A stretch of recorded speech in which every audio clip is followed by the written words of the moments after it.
Marwan Bishara is Al Jazeera's senior political analyst, and he joins me now live from Doha. Marwan, thank you for joining us. Before we get into the politics and the broader international picture, our coverage this hour began with our correspondent in Damascus talking to ordinary people as they celebrate this moment in Syria. He was speaking with a teacher who said that he brought his children to witness this historic moment. Marwan, how do you perceive this moment? It is certainly history in the making. Well, there's no doubt about that.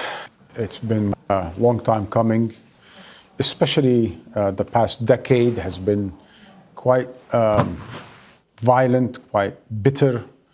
The Syrians have suffered a lot.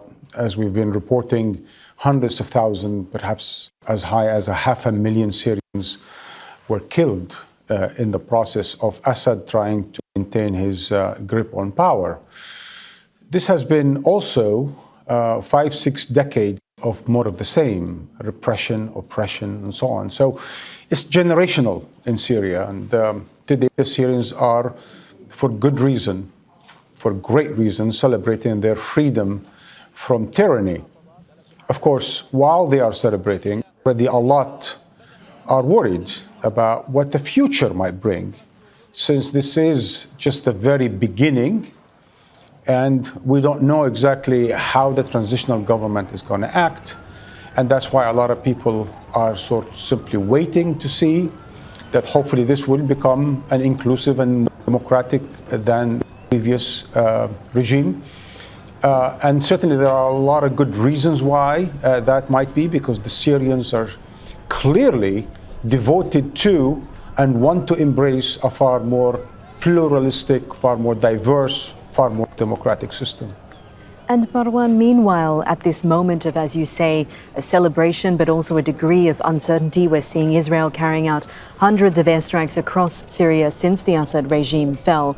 Do you perceive this as a sort of strategic opportunism on the part of Israel, or are there perhaps genuine concerns that have been vocalized by Israel?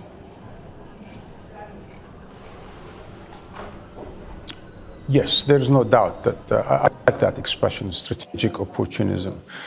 It's also a violation of international law. It's also a violation of every principle of international relations.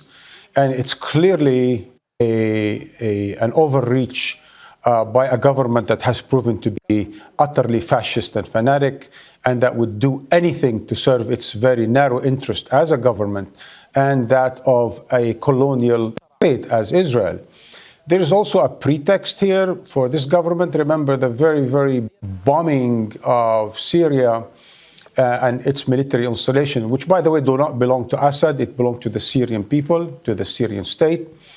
But anyway, the real bombing happened just when Netanyahu was on trial, where actually began his first day of trial. So you can imagine the utter cynicism, the utter evil of this man that is ready to subject a whole other country to hundreds of strikes just to cover up for his personal corruption, indicted in with his own country. Thank you so much, Marwan. That's Marwan Bishara, who is Al Jazeera's senior political analyst. Make sure to subscribe to our channel to get the latest news from Al Jazeera.